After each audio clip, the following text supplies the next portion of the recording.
Hai, Assalamualaikum warahmatullahi taala wabarakatuh. Apa khabar semua? Hari ini saya nak kongsikan pada anda semua apakah dia tentang satu sejarah yang sangat hebat di Sepanyol, iaitu satu tempat yang kita sebut sebagai Istana Alhambra ataupun kita kata Alhambra. Istana Alhambra adalah satu istana yang sangat terkenal yang terletak di Sepanyol, di Granada, Sepanyol. Maka kebiasaannya bagi orang-orang yang travel, maka dia akan pergi ke Granada ya, selepas sahaja kemungkinan mereka sama ada daripada arah Malaga ataupun daripada Madrid, maka mereka akan melalui ataupun akan pergi ke satu tempat yang sangat terkenal dan famous di Sepanyol ini, iaitu Istana Alhambra.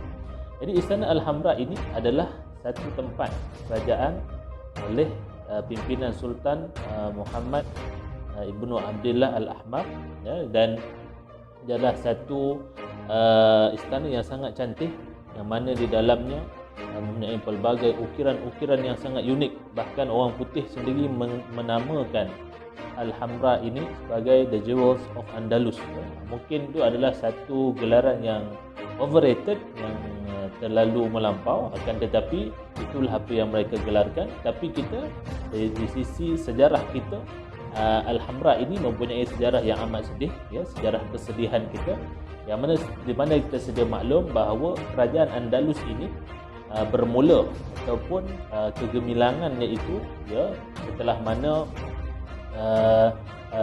Musa ibn Nusair menghantar Tariq bin Ziyad untuk masuk ke Sepanyol dan berlakulah kata apa penaklukan di situ. Maka Islam semakin maju, yang bermula di Cordoba ya, di Cordoba Sepanyol. Dan Cordoba, Islam di Cordoba bertahan lama, lebih kurang 500 tahun lebih sebagai anggaran.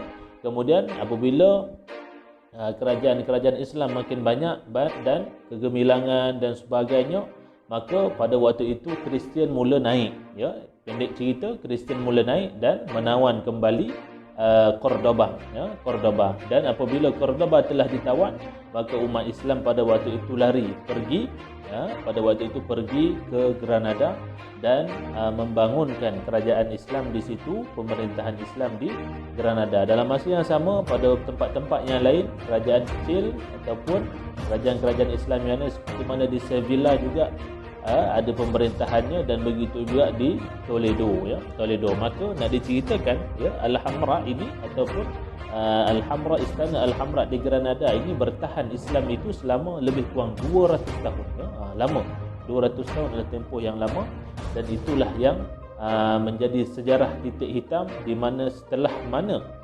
runtuhnya kerajaan Islam di Granada ini, maka habislah ya, tamatlah pemerintahan Islam Andalus ya, yang berada di Sepanyol ketika itu. Maka bila kita melihat Istana Alhambra ini, bila kita datang ke Sepanyol, maka kita akan bermuhasabah, kita rasa sedih ya, kerana apa? Islam awal-awal pemerintahan di Granada ini, di Alhambra ini ya, pada waktu itu kita kerajaan Islam telah mula mendapatkan kata apa perlindungan daripada kerajaan Kristian, dan disebutkan mereka perlu membayar sejumlah wang ufti yang sangat besar kepada kerajaan Kristian. Bahkan ketika mana kerajaan Kristian ingin menyerang ya, kerajaan Islam yang kecil-kecil seperti Sevilla, maka disebutkan tentera daripada Granada ini perlu dikerahkan oleh Kristian untuk sama-sama meruntuhkan, menyerang kerajaan di Sevilla. Maka itulah serba sedikit sejarah kerajaan Islam Andalus yang berakhir di Alhambra, yang mana kita lihat kebanyakan orang akan datang ke situ. Dan kepada sesiapa yang ingin datang ke Sepanyol, maka datanglah ke Granada dan masuklah ke dalam Istana Alhambra, dan anda akan dapat menilai sejarah dan melihatnya dengan penuh insaf. Itu sahaja, kita jumpa lagi pada video yang akan datang. Assalamualaikum warahmatullahi taala wabarakatuh.